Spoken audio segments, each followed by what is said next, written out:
Welcome to the Indie Author Spotlight, where we interview indie authors about upcoming releases as well as life as an author, presented to you by Books, Brews, and Dogs. You can visit booksbrewsanddogs.com, purchase a blind date with a book, and support animal rescue efforts. Books, Brews, and Dogs is where you can buy a book and save a dog or a cat. Hi, everybody. Welcome to the Indie Author Spotlight with Books, Brews, and Dogs, or myself, Rebecca. Today we are here with Heidi Adams, the author of Rose Moon, who has another book coming out that we'll be discussing as well. So thank you for joining us today. And how are you doing today, Heidi? Doing good. Exhausted from the busy family life. My youngest just did the mites on ice at the Flyers game last night. So it was a late night, but it was really fun seeing him skate, in the big arena where the Flyers go. It was cool, but it was very late. And I'm very tired. But doing good. How are you? I'm doing good. I understand the tired. Excuse me. I feel like the older I get, the longer it takes me to recover from a late night. Oh my Like, gosh, I know. I oh, I get it. I actually took like an hour this morning after I got the kids off to school, an hour nap this morning, and I don't know if it helped me or not because my alarm went off in the middle of when I was in like a dead sleep, so then I was like even more tired. So it's like one of those things. But I guess it helped. yeah, it's been interesting because my schedule's so I'm went back to having a part-time job where your hours fluctuate, and I'm like, this is a lot harder to do in your 40s than it is when you're in your 20s or even Oh, 30s. So I'm like, my absolutely. schedule's been doing this thing, and I'm like, I feel like a zombie most of the time. I feel you. I feel Um, you. I'm in my 40s so too, let's so talk the about Rose energy. Moon a little bit. So,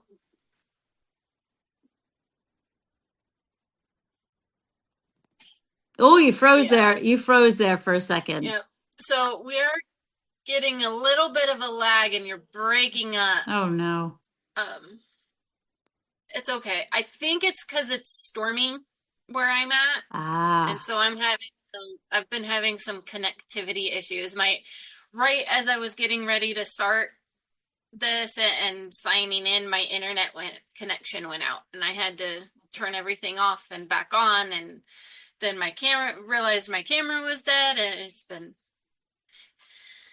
there's always Storms something every time I go to an interview, and I'm just like, no, I will not stop me.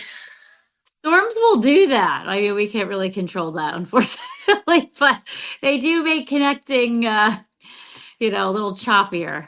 Definitely. So, let's talk about Rose Moon a little bit, which is the first book that you've published. Hmm. Um, and when did that book come out?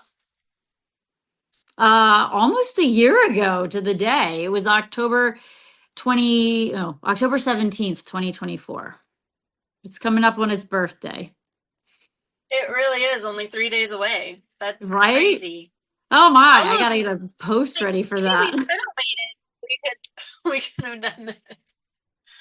Um, so what brought the concept of Rose Moon? So Rose Moon is kind of a reverse age gap, um, reverse Little Mermaid-esque type story, right? Because everyone always dreams of becoming the mermaid, or the mermaid becoming human, and this is more, I don't know, there's a little bit of back and forth of that in this one. But in the end, I'm I'm trying to think of how to say things without giving things away. It's That's hard. It's a it's the hard hard book. part, right? It's Because a I love hard book to talk about because there are so many twists and there's so many different directions it goes, and the ending is kind of like whoa, like, but it sets you directly up for the next book. But it's funny you mentioned the reverse age gap, because when I write Carter and Ella, I write them as the same age, and they think of themselves as the same age, and I write them as the same age. So I don't think that there's a reverse age gap, because Ella is, she's significantly older than Carter, but and the Meridians live to be like their average age is 1,000.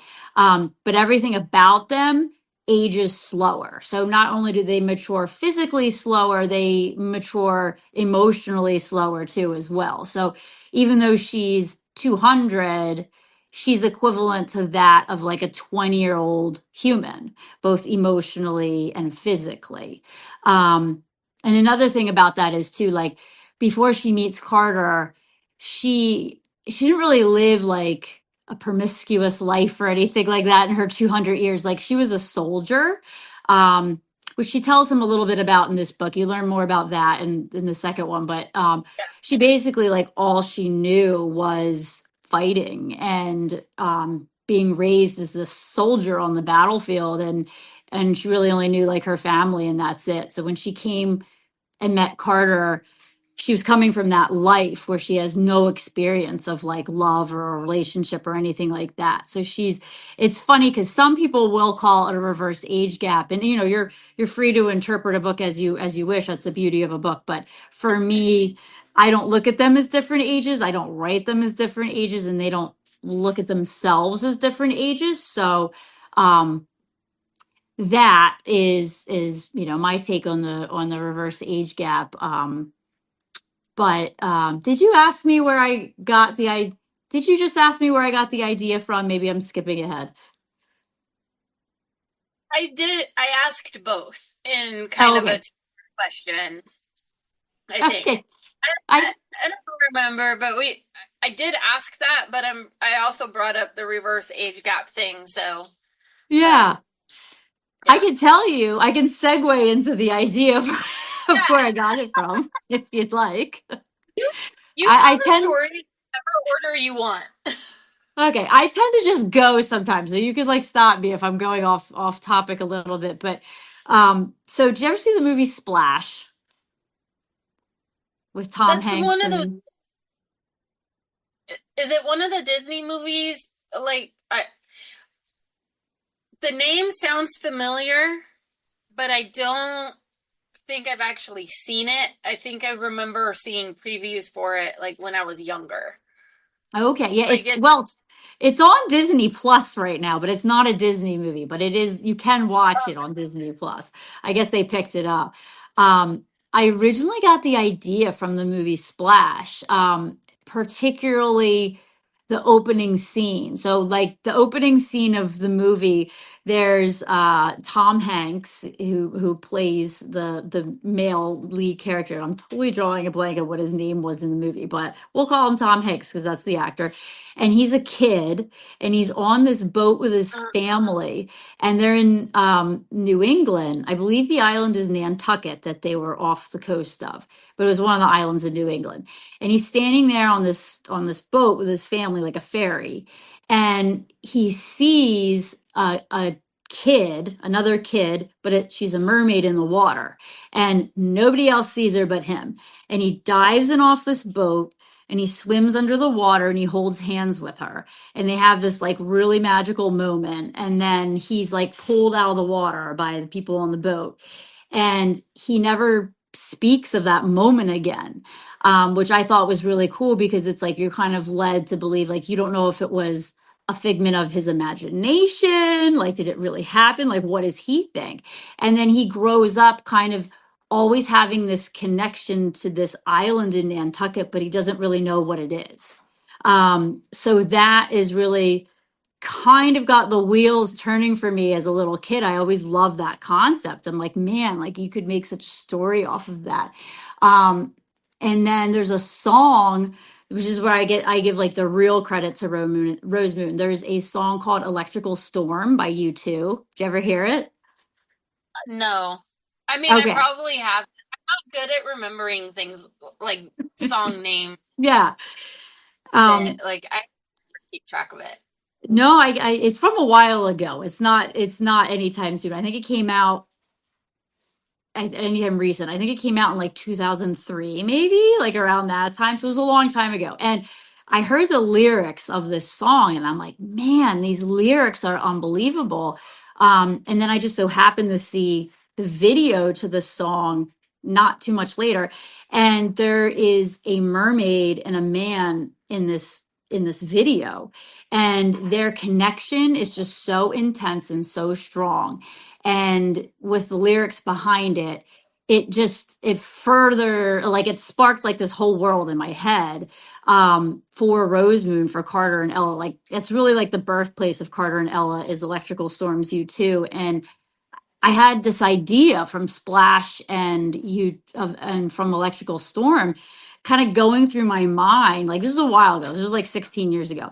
And I had no idea how to execute it until I read the Twilight books. I read the books first and then I saw the movies. Until I read Twilight, and it taught me, it was kind of like the roadmap of how to take these paranormal elements that were like brewing in my mind that I didn't know how to write, and it taught me how to like execute it from like into like a contemporary setting, like a world that we live in every day. Like, you don't feel like you're like in a high fantasy world that's written. You feel like it's an everyday world like you do in Twilight, where like you could literally be part of this story.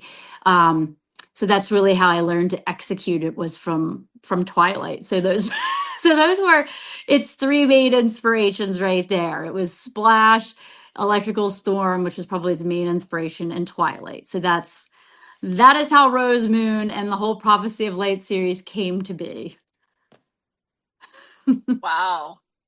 Okay, and so you did mention this is a series, and so we have book one that's Mhm. out, and you are in the process of rewriting suggestions, like or the developmental edit. So that would be what, the first edit Correct. for. I usually get three professional edits done. I usually get a developmental edit, a copy edit, and a proofread, and then I have beta readers in there too. But it was the first stage of the professional edit. Yeah, it's the developmental edit. So we've got some time before it comes out because you have a lot going on. You've got family and Mhm. so how do you schedule in your writing around your schedule? That is tough. So when I wrote Rose Moon, I literally was writing most of it in like the middle of the night. I would write for a couple hours in the morning because my youngest at that time was only going to preschool like twice a week for like 3 hours a pop. So I would try to write during that time, but honestly, the majority of writing Rose Moon for a good year and a half, I was writing from like 10 o'clock at night to like 2 o'clock in the morning. Um, Fortunately, now I'm in a position where I can do most of my writing during the day because I can't really do that anymore. But I did it for a while to get Rose Moon completed. But now I'm fortunate enough to basically have a lot of the time from like 9 to 3 to do everything it has to do with writing, with like making reels and posts and all the other stuff that takes up all of your time for writing that authors have to do, but also squeezing writing in there. Social posts take up so much time. It's what I've been struggling with my added uh duties of caregiving and then having to pick up a part-time job while trying to jump through hoops to get Book Spruce Dogs going out here.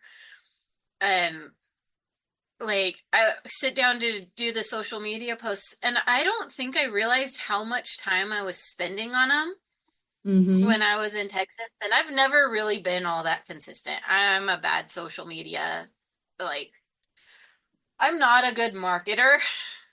I'm not either. market for me. But the hours you spend on creating just one post sometimes, and it's like, oh my goodness, how did that take me 3 hours? It's a 30-second thing, and it's just like, ah. So that's amazing that you have kind of some dedicated time that you can use towards writing and marketing yourself. And um, so figuring out the plan, though, that's the hard part, I think. It is. It really is. Budgeting time is it's really difficult. And my kids, I have three kids that are all super active in sports and other things. So it's like, you know, I mean, once they're home from school and pretty much every day on the weekends, every Saturday and Sunday, I mean, it's like multiple things happening all the time. So there's really like no time in like when they go to from the time they get home to like the time they go to bed, there's really very limited time there too. But you know, it's fun. I wouldn't trade these years with them for anything. So it's a wild ride. But it's definitely amazing. Yeah. Um, it, what I understand, you know, so I don't have any kids. I have lots of nieces and nephews, which was part of the choice to not have kids. I babysat a lot. Mhm. It's like I don't want to do this. But a lot that I speak to do have children, and they are just like, I absolutely love my kids, but I also love my writing. And, you know, there's a lot of finding that balance, and that can be a really, really rough thing to be able to do, is stay present, but also get that story out in your head. Um, if, because if you hold on to it, like what happens if you're at the middle of your kid's sports match and you have that inspiration, and by the time you get home, if you weren't able to write it down, like where did, you know, is it still there? Sometimes maybe not. And Yeah. what that, like, how do you work around that when you hit that kind of obstacle? That's hard. That's really hard. Actually, I've kind of trained my brain to kind of shut off at times because there were times where I would go to my kids' sporting events and I would be in like a really heavy I'd be like conceptualizing the story a lot and the characters would be talking to me and I'd be really in like a rhythm there. And then I'd realize like, oh my God, half my daughter's soccer game went through and I wasn't paying one bit of attention. Like I literally missed it. So like I've trained myself now to kind of like pace myself. It's difficult to do, but like if I'm really kind of like immersed in the fun part for me, which is like the daydreaming and the conceptualizing, if I'm really immersed in that, I literally will like stop, pull myself out of it and be really present. And then if something pops in my head that I'm like, I gotta write it down, I'll seriously just do a really quick like note in my phone and then I'll let it go. Because I was kind of struggling with that for a little while. And even my kids were like, Oh, Mom, this, you're not paying any attention to me. Or like, they'd be like, they like ask me the same thing like three times over. And I'd be like, what did you say?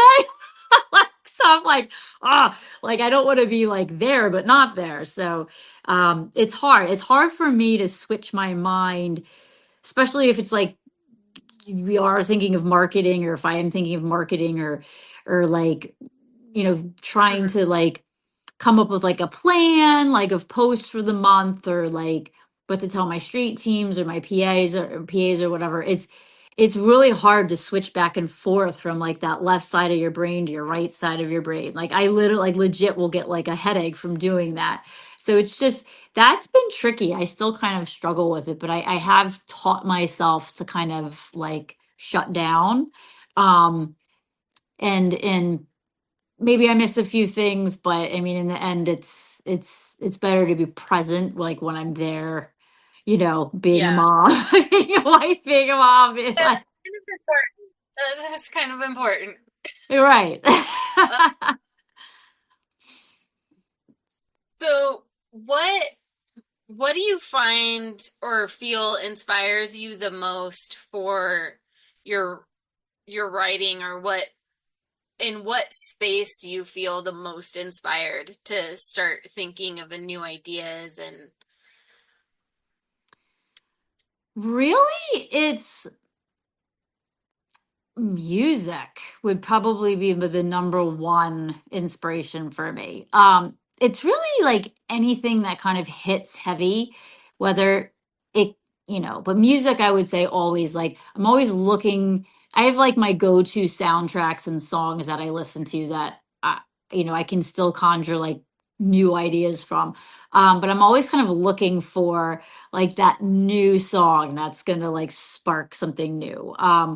Or really just heavy emotions if they hit me, like if I'm watching a show or a movie and something hits me really emotionally, like sometimes even something in real life, like, and it could be just like not the greatest thing that is happening in our world or in my personal life or whatever, but I've learned to kind of like make something almost beautiful from those emotions, because there's a way when when you're you're hit in the gut emotionally, for me, and you have that real raw feeling, that's kind of where I shine as a writer. So it's kind of like taking those feelings and reining them in and turning them into something else. okay. So So your new book that you have that's coming out December 9th, Crash. hmm hmm Tell us a little bit about that book. that book That book is interesting because I never intended to publish that. Uh, But yeah, with Crash, I really just intended to write it as like a palate cleanser. Like, you know how you do reading palate cleansers if you're reading between like heavy series and stuff like that. I used it as like a writing tool for that. Because my brain was so fried from trying to link the story together from the Prophecy of Light series, like rose into the next book to the next book. And I just wanted to write something that had an easy plot, because there's not really a really intricate plot of people being stranded in the wilderness fighting for survival, like like that's the plot. And I wanted something that was just a really emotional like punch to the gut, easy plot, something to write that just like let this out of me. And I ended up absolutely loving it, loving Spencer and Amanda. It grew to something that I believe is really beautiful. It's about yeah, it is a novella. It's only 146 pages, so it's not super long or anything. Um, but it's about two strangers. Their names are Spencer and Amanda, and they are the sole survivors of a plane crash. And they crash in the mountains, and no one knows they're there for various reasons. And they are two beautifully broken souls with a lot of past trauma and traumas that they've never faced, and they have kind of major trust issues. So they're on this journey where they're fighting for survival, but they're also forced to kind of trust each other, and they kind of start healing because they start facing these past demons. And they're both attracted to each other, and despite the situation, so they're kind of falling in love at the same time. They're in their early 30s, so they're not like super young MCs. And Amanda's a single mother who one of her driving forces is to get home to her son. So there's a lot of it's a real like emotional like roller coaster. it sounds really intense It for is really intense. short book. it, Like it's a lot to pack into 146 pages. It is. It moves. It's not a slow move. It's not a slow moving book. It's it's like it's a solid hit punch from start to finish. But I totally fell in love with them. And the story too. So I hope everybody else loves it as much as I do, because like I said, I didn't have any intention to publish it, but then I showed it to a few people and I was like, I do need to publish this. So I did. M M did. I'm getting an internet message again, so hopefully we can get through this. I It's hear you now. I hear you now. You're not freezing either. I know it's a rough go today, and it's supposed to storm kind of all week. Like it just kind of blew in. They said it was going Mm. to cool down, and then all of a sudden it was storming, and we were like, the wind is really, really bad right now. Oh, It that'll do it. almost feels like the wind before a tornado, except for I'm in Southern California, so it's not a tornado. But Oh, it flew my windy. grandma's door. It was so windy, my grandma's door just flew right open. And I get really awkward when things are like when I'm struggling with things because I'm still really new at this. So I'm like, I don't know what to do right now. You're Um, fine. No, I'm totally fine. You're fine. Like, don't stress. lately, I just feel like stress is like being stressed is like my Norm? No, plateau. Like, I feel it. yes, exactly. There's so much going on constantly, and it's like, did I make that call today? Did I do this? Did I do that? And I'm like, and then my work keeps, my new job keeps transferring me between this store and that store, but they keep changing the schedules too. Hmm. So I showed up at the one store to help out on Sunday, and they were like, "We didn't think you were coming today." And I'm like, "But I'm on the schedule." And they're like, "Yeah, but you were on the schedule the last 2 days and you were a no call, no show." And I'm like, "What do you mean? I was working at the other store the other 2 days." So they ended up scheduling me at both stores at the same time. Oh man. And everyone I work with is super nice. All the managers and everything is super nice. I think it's just, oh, they have a lot of stuff going on, and they have a lot of to fill needed shifts between. I think they're switching people between like three different stores, and so there's a lot of like trying to organize who's going when and where. Oh, I get it. It's been an experience, but it's been fun. I've got to meet a lot of really cool people around here, which is good because That's good. otherwise I stuck in my grandma's house all the time and I wouldn't know anybody. So it's kind of a benefit that I ended up having to pick up the part time while I wait for Books Brews Dogs to be ready to go out here with all of the proper licensing and everything. And so I'm just it's been nice like getting to know people in the neighborhoods and things like that. So Yeah, that's definitely. a little bit about what I've been going through. So okay, so you have Crash coming out December 9th. You have Rose Moon, which is your first book and currently your only published book. Hmm. And you have book two that you're Hmm. working on on the edits and things right now on the first edit. Do you Hmm. have any other concept words concepts that you think you're ready to kind of maybe start entertaining writing anything else, or are you really just focused on getting out book two right now? Uh, definitely focused on getting out book two.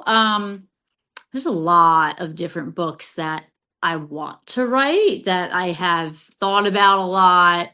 Um, when I will get to them will be, I'm not really sure about that, but there's a vampire book. I know there's a million of those, but there's a vampire book that I want to write, which I have a really awesome concept for. So I'm excited for that. I'm from There's Buffy era, so like I'm always up for a good vampire story. this one's pretty unique. It has to do with, oh, and I forget the scientific name. It's like zeg something with an X, pigment, blah blah blah blah. I have it written in my notes, but I just call it the disorder where people are like literally allergic to the sun and they can't go out in it at all. So I have this concept where I thought it would be so cool for like this colony of people that identify with having that kind of like live underground, and then they operate in the everyday world via like, like Zoom meetings, or they go to school like online and all that, and they identify with having this disorder, and but really it's vampires that are like identifying that and kind of operating in our normal everyday world under that mask. So I thought there's a lot to do with that. Like there's there's a lot you could write with that. Yeah, that's Um pretty. yeah. So I'm thinking about that one a lot. No one steal my idea now that I just said what it was. I'm just kidding. And I have an idea for there's a song by Sarah McLachlan, Possession. I don't know if you know the backstory to that, but the concept fascinates me, the real life story behind it. So I want to write something loosely based on that, as well as the movie Indecent Proposal. Did you ever see it with Demi Moore, Robert Redford, Woody Harrelson?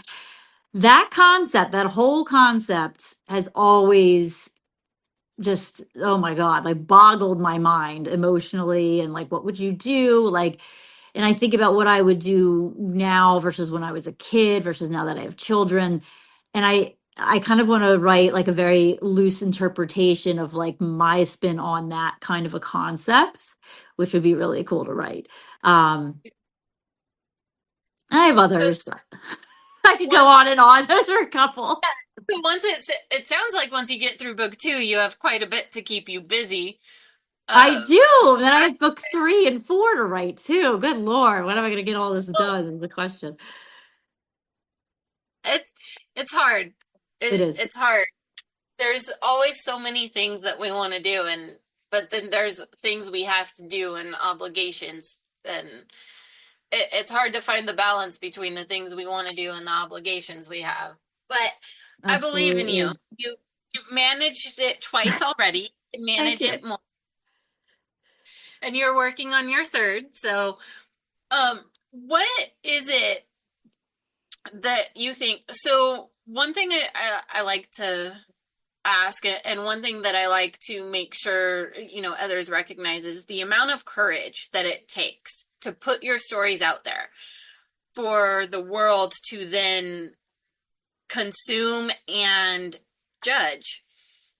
That's a lot of courage, because they are going to judge that work, and they're going to say whether it's good or whether it's bad, and that takes a lot of courage to put yourself out there in that way, especially with such a wide platform. And what was it that encouraged you and helped you actually take that step forward? I think it was I had a lot of beta readers on Rose Moon. Like, I had people that read it, like the first people that read it were my Mhm. close friends and family. So like, but I told them to be honest, and then of course they were like, no, this is really good. Like, you should publish this.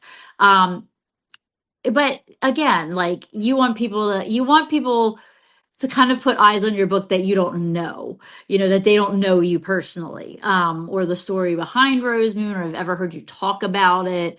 You kind of want like new eyes that don't know the story too. So I had beta readers as well that I didn't know who they were, read Rose Moon, and their feedback was really good too. So I think I got some confidence from that too. But honestly, like, I, I don't know. I really believed in the story, and really I still do really believe in the story. And I was just kind of prepared. Nobody likes to get negative reviews, or see star ratings, or anything like that, but it's inevitable. And then the bigger you get and the more sales you make, the more eyes you have on your material, it comes with that territory. Like, you can't avoid it. Like, you're going to get the bad reviews, and that's okay, because books are so subjective, that my some of my favorite books are some people don't like my favorite books at all, and vice versa. And that's okay. And I don't mind getting bad reviews either. Like, I mean, I do. Obviously, I'd rather have a good review, but I just appreciate that somebody would take the time to read my book. Now, do I hope that they give me a respectful bad review? Yeah. Um, but I guess I kind of got the Yeah. courage because I was just prepared for it. And the more, I don't really look at them that much anymore, really hardly at all. Sometimes I do, especially if I'll pop on if somebody like tells me, "Hey, I read your book and I gave you a really good review." Like I'll try to pop on and see it, but it's just one of those things. It's like it's not it's you can't avoid it, and not everybody's going to like your book, and that's okay. I've kind of accepted that, and Some people accept that better than other people, and it's right. hard. I mean, it's part of why I edit as little as possible unless there's, something super glitchy happens or we get into like a 5-minute laughing fit or my dog barks at the mailman.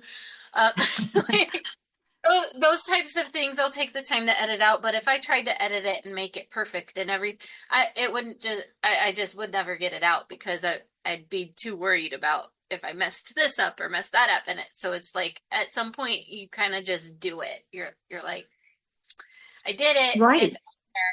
and in reality, I do these interviews more for myself than I do for like other people because I love talking to the authors, and so like it's a very selfish thing for me to do these interviews, and then I put them out there for other people to get to know the authors. So it's not really about me so much because I forget to do the plug for my business, which was the other thing I was supposed to do with this. I almost saying with Books Brews Dogs, like I forget to say what Books Brews Dogs does and all this other stuff. And so like and that was supposed to be part of this whole thing. But it really is just trying to make sure that people get another opportunity to talk to authors that they may not have seen and see if they're interested in that book and really get to kind of feel like they get to know you, which is why I keep it conversational too. I So, like that. Yeah. but really in the end it's all for me. Because I get to talk to all these really cool people that have these really neat stories and ideas and concepts, and they're from all over the world, and That's so cool. it's entirely selfish. No, and don't forget to do your plug at some point. Oh You have to do it. yeah, okay. So we'll do it now before I forget. Okay. Books Brews Dogs, which is the who hosts the podcast, it is run entirely by me. And what it is we do blind date with a book.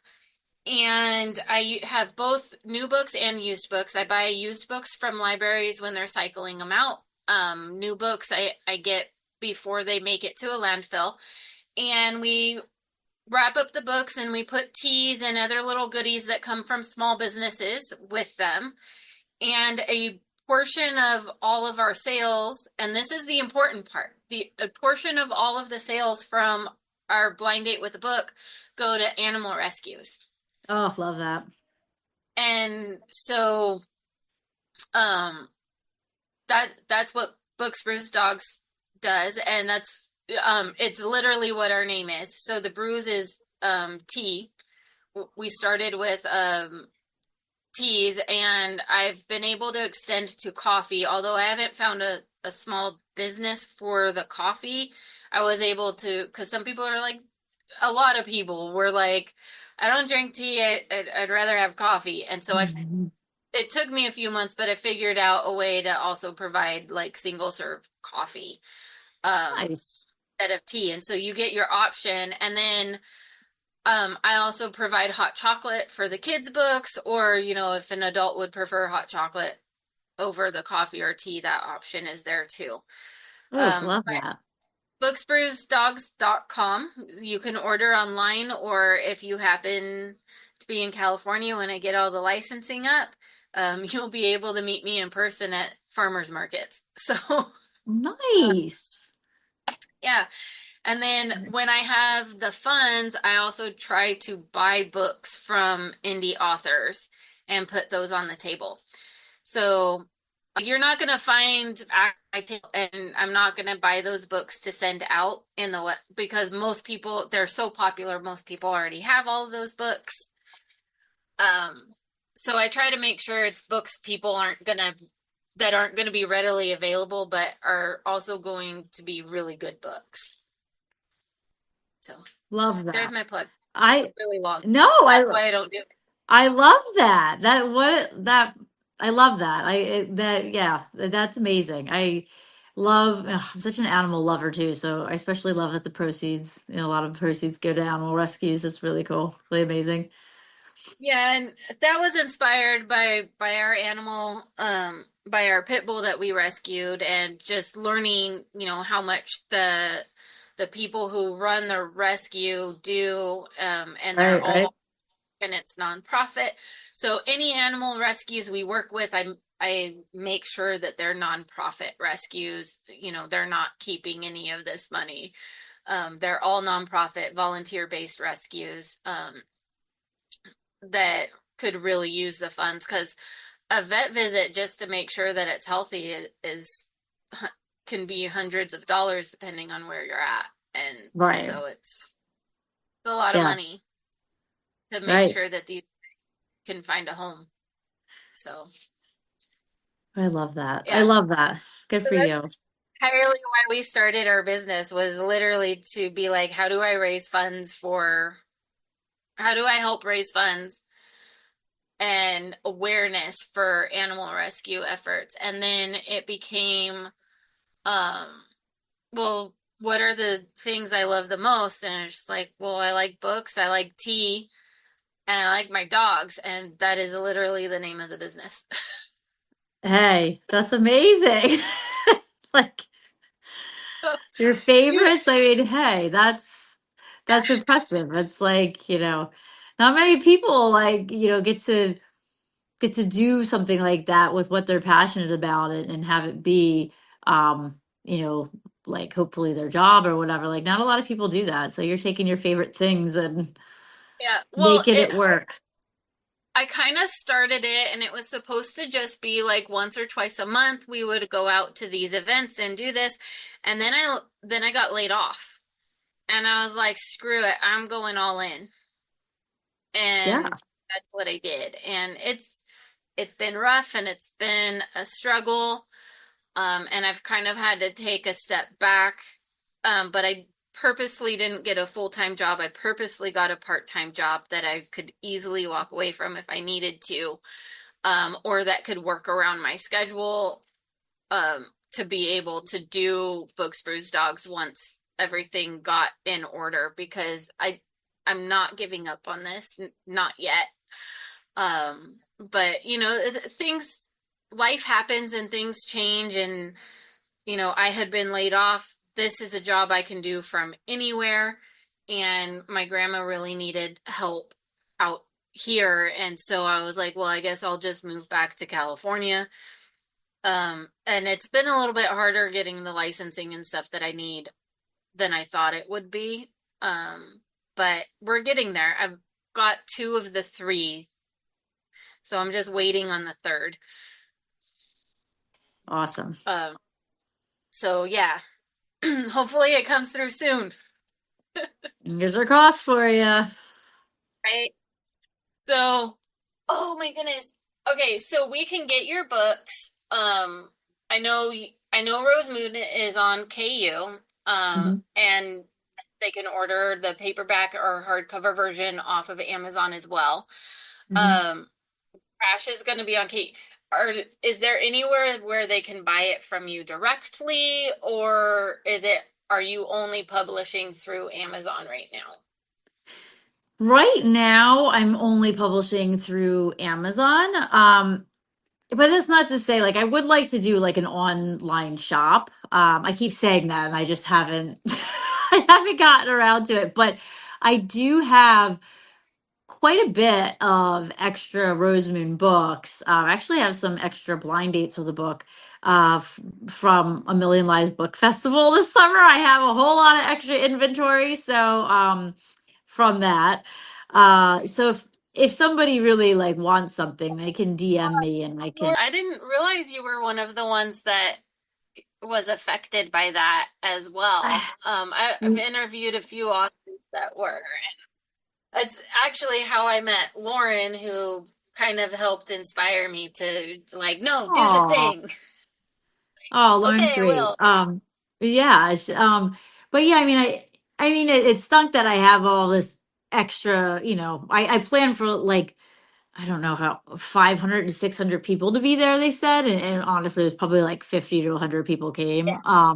If I had known it was that amount, I would have done well for that amount, but I didn't plan for that. So I actually have all my extra books, like paperbacks and hardbacks. I have PR boxes. I have blind dates of the book. I have them all wrapped in like acid-free tissue paper because I have two shows next summer. Well, one I'm definitely going to, and then hopefully getting into the other one in September. So I'll have all those books ready to go. I won't have to buy them. But I do, I have had people reach out to me that want signed copies or that want the PR boxes or want the blind date with the book. And I literally will just send it to them. Um, but I don't have like a formal way for them to place an order online yet.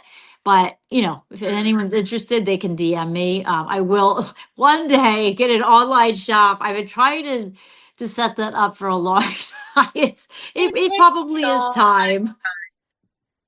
I mean, I used the Shopify platform to set mine up, and it still took me like 2 months. And I go back and I look at it, and I'm like, oh, I could fix this or I could fix that, and I don't really have the time. And some of the stuff I want to fix, I don't have the skill. Um, Yeah, so, uh, it's hard. It's hard and it's time consuming, and it's one more thing to have to do, and you'll get right. there, One but day it I'll is. have that up. I've only been saying it for like a year, but one day I'll have it up. You'll get there. I definitely, as soon as I have a little bit more funds, I'd definitely love to contact you and work out a deal for some of that material to put on the Yeah. table. I have, um, it's just been it's been hard because I usually try to use Books Brews Dogs, funds to buy stuff for Books Brews Dogs, but because this licensing has had me pretty much out of work for 2 months. That those funds have dried up quite quickly. So I have to I get it. build funds again and rebuild some buy-in capital. But yeah, I would love to work on I love having indie authors on my table and Oh, it's on the awesome. website. So that's definitely I keep see, and this is where I'm like you. I keep meaning to put it as a category um on there because if you go to my website, you can do, historical romance or historical fiction, and you can do, dark romance or contemporary romance, and you have like all these different genres and you can pick, and then you can pick your spice level and everything. And I need to go in there and take the time to make one that's indie authors. So they have this specific choice to Yeah. order from an indie author. But I also can't really do that until I have enough stock of indie Mm. author books to Right. go through that the genre list and that process. And so, but that is my goal is that eventually I'll probably have mostly indie author books, but they're Love always the that. first ones to table too. People love seeing them on the table, and they're like, "Ooh," because they know it's something they haven't read. Right, right. It's something new. Like exactly. It's like not to say Fourth Wing and Iron Flame aren't amazing, but I mean you see them everywhere, you hear about them everywhere. It's nice to get some like fresh They new have their own, ideas in front yeah, of them. they they have all their publicists and a whole team of people behind them that are pushing it and all this money going into it. And so, Right. when you see the indie authors that don't have that and they don't have the money for that, and you know, and they might be able to have that if enough people had read their book, that, and it got out there enough. There's always a potential for that. And so that's kind of my thing, is just trying to help, it's like rescues a little bit, except for you're not necessarily in need of rescue, but trying to help the underdog a little. Yeah, no, it's a great analogy. I like that. Great comparison. That is true. Yeah, because it's like just making sure, and that's what rescues need too. Like, they just need exposure. Dogs and cats that need a home will get adopted if they get enough exposure, because you have to find the right fit, right? You can't just go and adopt any dog, because not every dog's gonna fit in your lifestyle in your home. Like, if you're a super active, I'm going out all the time person, adopting an 8-year-old dog is probably not the best idea. Right. They're not, they might still be active, but they're probably not going to want to go on a hike every single day. Right. So, and authors are the same way. It's the more people you can get out there and the more widespread your book can be, the better chance you have of finding the people who are going to enjoy it. And, Right. Finding your readers, reaching which your is why readers, your appropriate readers. which is why a lot of, not just cost reasons, but that's why a lot of indie authors use Amazon, between the cost, and they know that there's a lot of built-in audience there with Kindle and everything else. But Right. by putting indie authors on my table, I feel like that gets you guys out of, that group and into people who don't, because there are a lot of people who don't use Kindle. I didn't have a Kindle until I started doing this, because I simply cannot afford to buy every single one of the author's books that I have to read. So all of the Kindle Unlimited, I read it on the Kindle Unlimited, because I just, as much as I would love to, dropping $20 every 2 weeks to buy a book is just not in the budget. Yeah. I love Kindle. I prefer my Kindle Paperwhite over physical copies. I love my Kindle. I love I just love reading from it. I love holding it. I know, so my husband's laughing at that from the kitchen, but I know so many people, that's like the the Ginger Mary on Kindle or Kindle or physical copy. But I don't know. I love my Kindle, and I love KU too. I think it's it does. It makes it a lot more affordable to read a lot of great books, and Yeah, it's helped me get a lot of exposure. My cat's about to walk in front of the camera. Because I know a lot of indie authors, are all on KU because it is a way to kind of get some new readers from there, and it's helped me out. So I like the KU program, but you know, yeah. I'm a Well, it's definitely, a good way to get out there and get exposure and stuff. So it's it is a good thing, um, you know, to be able to have that. And it's definitely been, I have to say, it's been kind of nice for me, because it's been made it so that I can afford to actually read the books before I do the interviews. So, Mhm.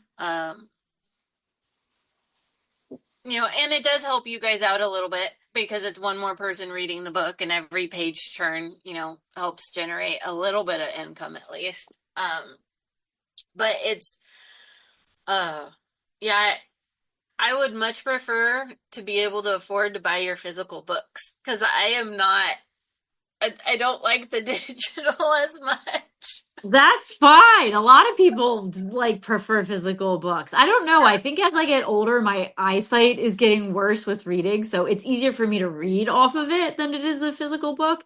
Um, I don't remember having that problem as much when I was younger, and now that I'm older, it's like easier on my eyes. So it's probably another reason. And I don't have like a real bookshelf in my house either. I mean, my kids have their like little kid books that actually occupy this huge bookshelf in the living room that we can probably get rid of a lot of them soon. And I can probably put some real books up there, but I would love to have like one of those big, beautiful bookshelves in my house, but I just don't have an area right now to put any of those books. So they all go in my Kindle. I miss my bookshelves. Yeah, They're they're in nice. store, because I had to move into my grandma's house to help her, and she obviously has a house full of furniture, and I don't want to just be like, okay, well, I live here now, so throw all my stuff in. And so we're working around that, and like, where can I have, some things that are my space, and but not get rid of yours, and rearranging things, and because I don't want her to feel like I'm just moving in and getting rid of her stuff either. So all of my stuff, all of my books, all of my bookshelves, it's all in storage. And I'm You mean like, that background, that big background that's not your house? No, it's not your oh, bookshelves. oh, if Can you imagine? only If only, I right? if I could live in that room, I would. I love the smell of old books too. Yeah, it's Um, very comforting. but It's very comforting spell. yeah, it really is. There's no other smell in the world like it. Like a good used, loved book. It's just, it's good. I agree. Get your cup of I'll have tea, your cup of tea, and yeah, your book, and your books, your a bookshelf. cup of Like, tea, a comfy chair, my dog at my foot, and a good book is like the there you go. epitome of a good day. Like That's a it great can't day. rain, and hearing the rain outside, that's a perfect day. Ooh, yeah, add that in Rainy there. day, a good book, a cup of tea, and my dog at my feet in a comfy chair is like Chef's chef's kiss. kiss. That's perfect. Like you can't. So, but I'll have my little corner again one day where I can, you know, have that space to sit and relax. But um, because it's different when you're sitting there reading a book in somebody else's space. It's not the same. I agree. I agree. Grandma's house is good and it's comfortable, and I have a comfy chair that I sit across from her and talk to her and hang out with her while she's in bed. But it's sitting in that chair and reading is not the same as having my reading chair that is in storage, and the bookshelf behind me. And Mm, so, but we'll I get there. agree. We'll get there. So, okay. So Crash is coming out December 9th, Mhm. and for anyone who wants to read Rose Moon, book 2 is in the works. We don't Yes. have a date yet, but so you have plenty of time to get to it. Hmm. It is a really interesting concept, with mermaids and or mer people. There's both, and it's just it's hard to do this without giving so much away because there's so many different there's a So, it's an interesting story that follows the life of the main characters, mostly Carter though, hmm because it's his perspective, so it's mostly his life, but you do learn more about Ella's life, you said in book 2, so we're gonna hmm kind of get a little bit more of that in yes. there. Book two is a But I dual like perspective. between Carter and Ella. And book one is, as you know, just Carter's perspective. But book two is dual back and forth of Carter and Ella. For the most part, back and forth. Which makes sense. In book one, we're being introduced into the world. And Right. so it's he. And so it's his perspective of how this is going and how it's happening. And so there's family drama, and there's love, and there's love lost, and love found, and love lost again, and there's a lot. Right. It's got some interesting twists and turns in it, and there's a lot going on, and so I can only imagine what you have planned for us for book two. Book two, I will tell you, book two is the darkest of the series. It definitely gets pretty dark, and I'm trying to see how to explain it for people that have not read Rosemoon without giving anything away. I really can't because if I say why it's dark, it kind of is like, oh, like the whole big revelation of Rosemoon is kind of, Well, spoiled. at the end So of Rosemoon, he is about to go in to be trained to be a warrior from the you have names for them that I can't remember. But the one group of mer people that Ella is from, and he's about to be. They're talking about how he needs to be trained as a warrior among them. right, And but between the Meridians and the Vandarians of Light, yeah, those two will be trading him. yeah, so we've got we definitely have some things coming up, some war-esque things. Hold on, I gotta grab the dog. Murphy, cuide.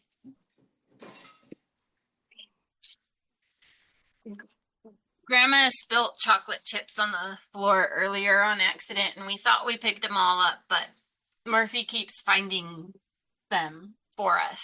Oh no, chocolate dogs. That's not a good combo. Like, hopefully She's a Murphy doesn't dog eat too dad. many. I'm like, hold on, I gotta protect, make sure that what he didn't get into is the chocolate chips. Oh boy.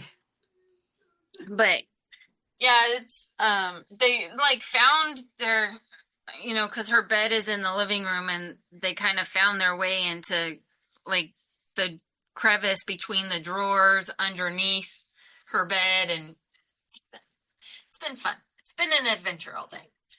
So it's coming up to their dinner time, and this is the problem. We get so conversational. I keep trying to make it an hour, and I need to start setting a timer or something. I know. Well, that's the best kind. It's the best way to talk. I'd rather it be like this than, like regimented questions. It's fun this way.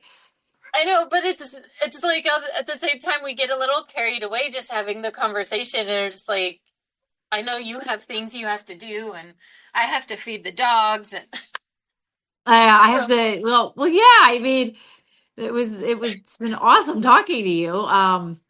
But yeah, yeah, that time. So, Crash comes out December 9th, and that's two people, that the sole survivors on a plane, mhm. and kind of healing, finding their new selves during that healing process, and discovering love along the way. Yeah.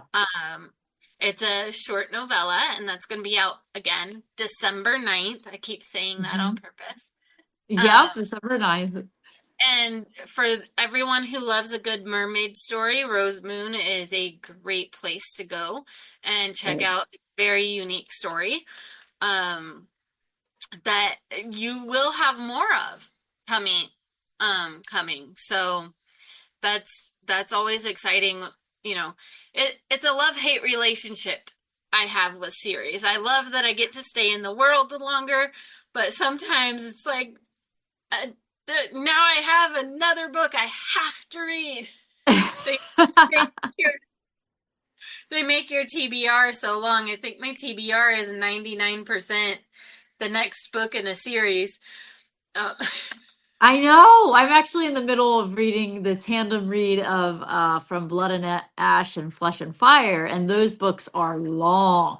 They're awesome, but I'm probably, I guess, halfway through them all, and I've already read like 7 books. Um, and they're not short books, so it's like I still have quite a bit left. So I get that, like, but I'm really into them. I don't know if you've read them or not. They're really good. I haven't read them. They are on my list of things to read. But I've Got been yourself a focusing good year, a whole year to read them. No, just kidding. There's so many, and they're right. so It's large. hard to get it's been hard to get to like my previous TBR because now my TBR I do an interview every other week. I have an interview drop and I truly read your guys's at least one of your guys's books before I do an interview. So I have That's an amazing. idea of what you're talking about and what you're doing. And so my TBR right now is like nothing but so Rose Moon is like 400 pages. It's not a super thick book, but it's not a short book either. It's not a novella. No. It's an Yeah. actual book. Yeah. And I'm reading it on the Kindle app on my phone, which maybe that's why I don't really like the Kindle because I Oh, don't your phone. actually Yeah. You got to get a paperweight. I'm obsessed with mine. yeah. But so and on there it says it's like 427 pages or something. So I don't know what that equates to in a physical book. It's Because I know the 454. It's 400. The paperback is 454 pages. so yeah, so it's not a short book. Um No. and not it's kind of nice when I get someone who has a novella because then I can read it super fast and then I Like can zip through it. Yeah. plug in other books before I have to start reading another book. And I love reading your guys' books, but I am in the middle of series like I'm on the last book of Rebecca Thorne's Tea and Tomes series. It's like 4 books long, and it's Okay. taken like it came out I think last month. Since the time it came out to now, like 3 weeks, and it's only like 320 pages. But I can only read like 15 pages a week of that book because I'm making sure that I had Rose Moon read and I'm making sure that I had the person who's next. I got to get their book lined up and kind of plan out that reading schedule. But I have read every author that I've interviewed. I have read at least one of their books. That's awesome. And That's great. that is a plan that I want to continue because I feel like it makes it easier to talk to you guys because I have a better understanding instead of sitting here and going, well, I don't really know how your writing style is or what to do, so it really helps with that. Like I it, agree, and I appreciate that so much. Because yeah, it does make for a better interview and a better conversation because you do know that, like, you do know the world, you do know my writing style, and kind of have an idea where my brain is going with the story. So, and you kind of like know like what what you can say, what you can't say due to spoilers too, because you know what they are. So which is why I'm finding it so hard because there's so many things that like twist and turn in there.